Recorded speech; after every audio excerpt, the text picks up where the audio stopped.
I, 50s female, have a son, L, 30s, who is married to B, 20s. They have a daughter who is 4 months old, and my son has a daughter from a previous relationship who is 10. B and I had a falling out after their baby was born, and my son and granddaughters got caught in the crossfire. The falling out happened in March, and I know I did and said some things I wasn't proud of. And although she hasn't apologized, I'm sure she feels the same way.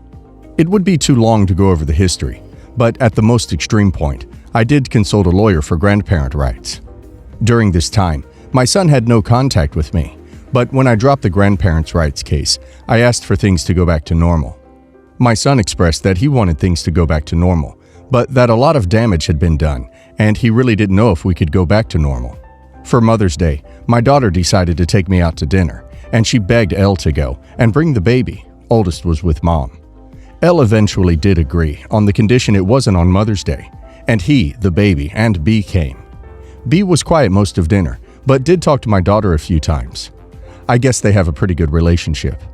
B held the baby the entire time, and wouldn't let me hold or take pictures.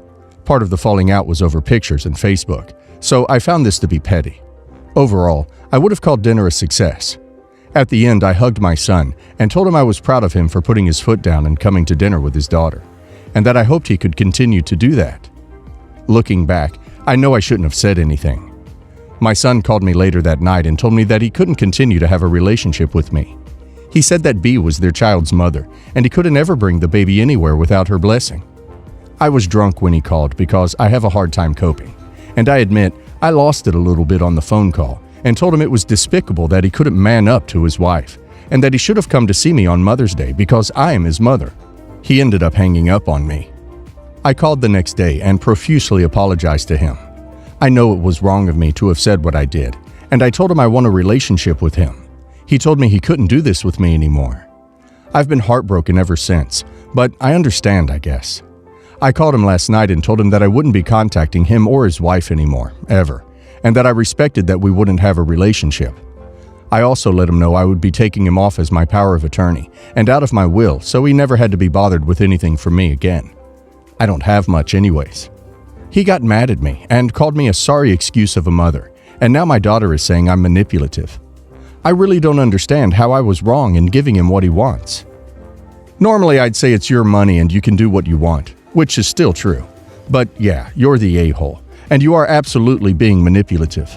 You fell out with his wife because you didn't like or follow the rules that she was setting around their child. Then you consulted an attorney for grandparents' rights and followed that up by pressuring them to come to a Mother's Day meal, insulted both of them at the end, and now you're holding money over their head in an attempt to either hurt your son's feelings or get him to obey you. Do better, because right now, you're making a lot of bad decisions. You're the a-hole. You don't have to include him in your will, but what you said about him putting his foot down was passive-aggressive and mean. You blame his wife for the problems with your son, but you've behaved extremely badly again and again. It sounds like you posted pics of his child on Facebook without their permission. It's not petty of them to not be okay with that. You weren't giving him what he wants. You removed him from the will to make him feel bad. You did that to hurt him. Now you won't have a relationship with him or his child. You're the a-hole. Anyone going after grandparents' rights is. Context: I am French and gay. I became homeless when I came out to my mother at age 15. I lived in a homeless shelter until university started. And since uni is free and you're paid a wage, plus allowed to live on campus basically for free as a student, I got a master's. I got a great job opportunity in the USA, and I now live in Illinois with my husband. In the meantime, I know Mom has successfully convinced everyone else in our lives that she's not hateful, she did not kick me out, and I for some reason willingly chose to be homeless as a teen. After 12 years of no contact, Mom contacted me directly, and although she never apologized, she claimed to want a renewed relationship with me. It was a lot of emotional pain, but I eventually agreed to her terms, and I paid for a round-trip plane ticket for her to visit me in the US. I made it plenty clear that I was an adult and that I expected her to behave, and I genuinely believed she would. On the phone, she sounded much nicer than she had ever been to me. I was really hopeful and ready to make efforts. And then she showed up in person, and she was immediately acting like the crap mom she always was. She kept referring to my husband with that tone of voice. She complained about everything and insulted my home and my decorations and my cat. I showed her the guest bedroom, and she went, "That bed is too small. I refuse to sleep there." She seriously demanded to sleep in the master bedroom, while me and my husband share the one-person bed in the guest room, plus sleeping on the couch or floor, so she could have the king-sized bed. So I was standing there, next to the open balcony, carrying her suitcase, while she is berating me and giving orders, and I kinda lost it. I threw the suitcase out of the window. Mom screeched at me as usual. I told her to go retrieve her stuff. The second she was out the front door, I locked it and called the police to report an insane woman trespassing.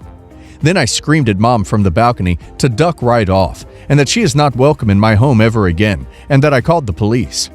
Officers came, talked with me a bit, and gently led Mom away while she was screaming insults at me the whole time. She does not speak a word of English. She is on the RSA, $600 a month income, so she can't afford another plane ticket. I gathered later that she is staying at a motel until the day her prepaid plane ticket takes off. My social media has been exploding from acquaintances in France who are getting my mom's version of the story, and everyone is super mad at me. Am I the a-hole? And would I be the a-hole if I took to social media to call Mom out on her hate towards teen me, since she is blowing up Facebook to call me out? Not the a-hole. She was probably looking for a way to come and stay with you long term and have you pay for everything. You protected yourself, and I might say, fabulously kicked her to the curb. Not the a-hole, dude. You are my hero. Chuck the suitcase and your crappy mom out of your house, hopefully yelling in beautiful French the whole time. And who cares about what trash acquaintances in Europe are saying? They're an ocean away, and the world is full of wonderful people to make into your friends and family. People who will love you for being you. Shake that dirt off your shoes. All of it.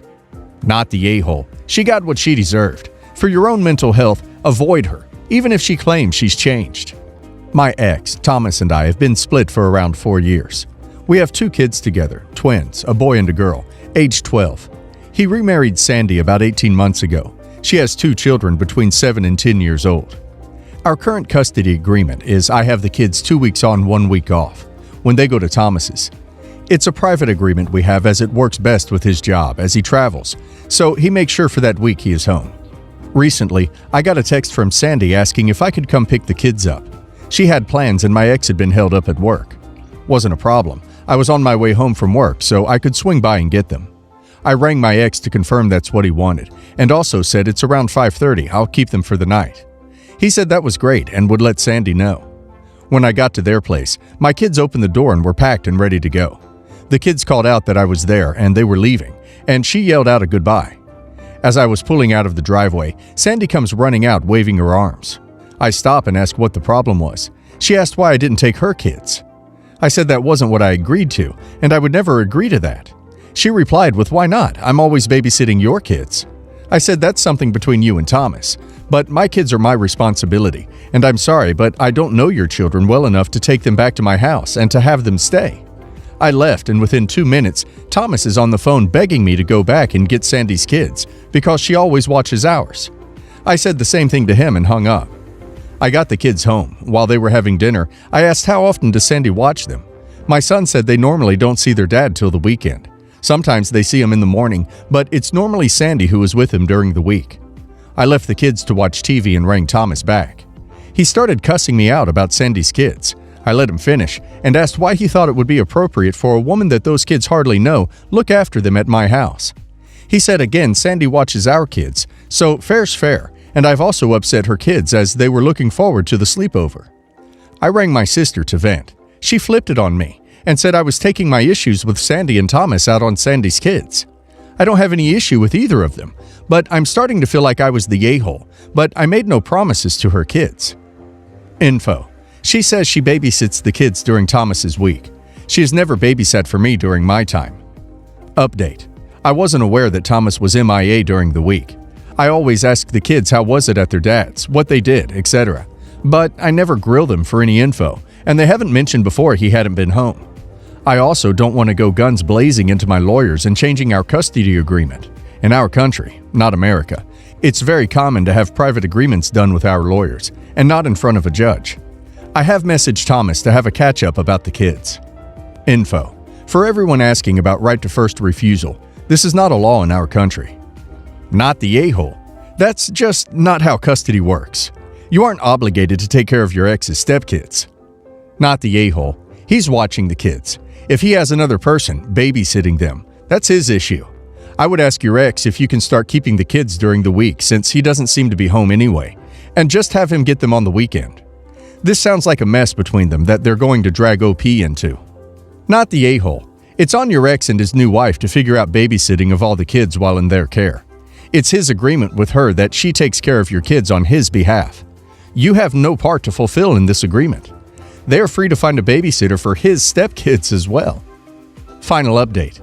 I've just gotten back from a catch-up with Thomas. We have agreed for right now, I'll have the kids full-time, and he'll have them every second weekend. But I have also made him agree that he'll take them out during the week twice a month. And when his work settles down, we will go back to the original agreement with him being at home. Otherwise, I will be going for full legal custody through the courts. A little background. I, 40 male, am 4.5 years divorced from my ex, 36 female, and we have 2 children with a weekly schedule. Our custody agreement says that we exchange at a specific public place. About a year ago, my ex asked if I could drop the kids off at her place instead of the public place. I said sure. It's only a minute away and it's no big deal. Figured it was just a nice thing to do. So for the past year, I've been driving to her place to drop off and to pick up the kids at exchange time. The main caveat is that she will not allow me through the door, which doesn't bother me. I don't really care to go in her place that much. It's only annoying when it's freezing and I'm waiting 15 plus minutes because one of the kids isn't ready yet. So the am I the a-hole part. Last night we exchanged and as usual, I walked the kids to the door, give them hugs and kisses, and I love you, be good for your mom. While I was doing that, the door was open and my ex was standing there and she says, "Please don't look in my house. It's messy and I don't want you looking at it." Okay, sure. I can't suddenly go blind, but whatever. I really don't care if the place is messy. I know she worked all week and probably didn't have time to pick up. No biggie. My 5-year-old asked me to open a juice for her and was being silly and I started laughing at her. My ex gets mad and starts saying, "Stop laughing at my mess. It's not funny. Don't disrespect my boundaries. I told you not to look in my house." I was surprised and responded, "I wasn't. I was laughing at child. I don't care about your house." She kept getting more irate and saying I was disrespecting her boundaries. At this point, I see my older child, 12-year-old, getting uncomfortable, so I shrugged it off, hugged the kids, and left. Later, I texted her that I wasn't trying to disrespect her. I was hugging my kids. My place is messy too, and to not be too hard on herself about it. She doubled down that I'm disrespectful, and it's her wish and I need to respect it. I responded this morning by saying, "Look, let's just go back to switching at specific public place. That way I don't see whatever your house looks like, and I'm not going to drop the kids off in a blindfold." And she railed on me all morning about how I don't know how to compromise, that she didn't know how we lasted in marriage, and I need to be respectful of her insecurities. She stated that she expects me to drop the kids off but not leave the vicinity of my truck and not approach her door. To which I'm like, okay, that's basically a trespass order. So I plan to go back to switching at the public place because my eyes work. I can't turn them off, and I'm not going to drop my kids off at her place as a favor just to be told I'm unwelcome outside of my vehicle. But apparently, I'm an a-hole that is walking all over her boundaries. I don't think that I am, but maybe. You tell me, am I the a-hole? Not the a-hole. Funny that she says you're the one that doesn't know how to compromise. I think you're doing the right thing by switching back to the public place. You tried to be as accommodating as possible, but she decided to make it difficult, so it's best to just follow the original agreement. Not the a-hole.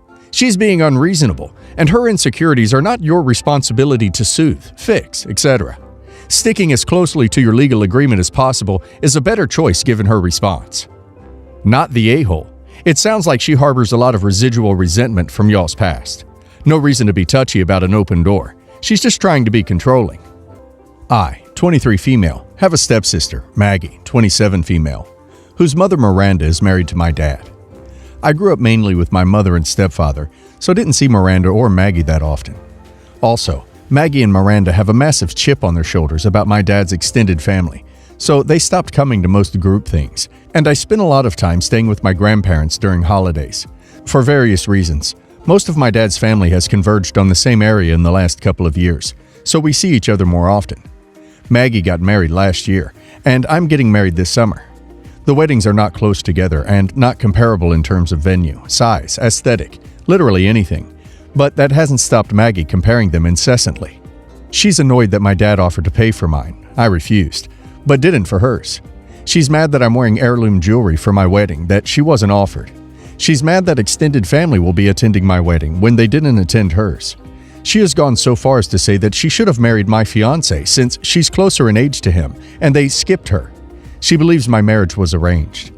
It seems to boil down to that she didn't get the wedding she wanted gratis, and she's still bitter about it. About a week ago, the family, grandparents, dad, Miranda, Maggie plus husband, aunt, cousin plus wife, me plus fiancé, had dinner. The subject of a family member came up and their accommodation for the wedding.